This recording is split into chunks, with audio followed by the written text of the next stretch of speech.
नीलकंठ दासଙ୍କ 141तम जयंती राउरकेलार अग्रणी साहित्य अनुष्ठान प्रगति उत्कल संघरे पंडित नीलकंठ दासଙ୍କ 141तम जन्म जयंती पालित हो जाइछि। संघर सभापति श्री प्रताप कुमार स्वाई अध्यक्षतार अनुष्ठित उक्त सभारे प्रारंभ में पंडित नीलकंठ दासଙ୍କ फटोचित्र रे पुष्प प्रदान पर सभापति से महान जननायक स्मृतिचारण सह स्वागत अभिभाषण प्रदान करथिले। आलोचना रे डॉक्टर नगेन कुमार दास नीलकंठ जीवनी और व्यक्तित्व संपर्क में सूचना प्रदान करने सह ओडिया अस्मिता प्रतिष्ठा विज्ञान भित्तिक ओडिया व्याकरण रचना लिपि संस्कार तथा समाज संस्कार रे नीलकंठकर भूमिका उपरे आलोकपात करथिले। डॉक्टर विभूतिभूषण पंडा वक्ता भाव जोग दे नीलकंठ साहित्य सर्जना और ओडिया साहित्य रे तांकर भूमिका संपर्क में आलोकपात करथिले।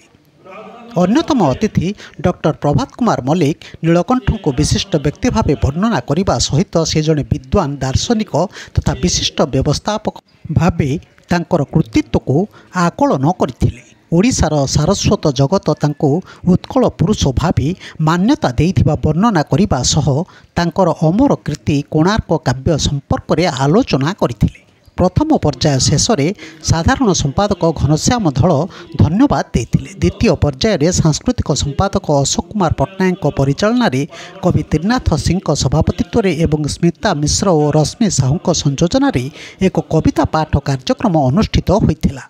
एथिरे अजय कुमार महांती, अर्चना पात्र, उपेन्द्र कुमार बस्तिया, त्रिलोचन स्वाई, संजीव भोई, सत्यनारायण दास, काशीनाथ नंदी, गीताराणी बेहेरा, प्रताप कुमार पंडा, इंजीनियर अशोक कुमार पट्टनायक, विजयिनी जेना, त्रिनाथ सिंह, स्मिता मिश्र, रश्मि साहू प्रमुख कवि माने कविता पाठ करते। कार्यक्रम में रश्मिरंजन बोईताई, शुभ्रांशु शेखर महापात्र, राधामोहन नायक, अरविंद पात्र, इंद्रमणि महापात्र, अर्जुन भूया, विपिन बिहारी पट्टनायक, धरणीधर सामल, प्रदीप कुमार पट्टनायक प्रमुख सहायता करते।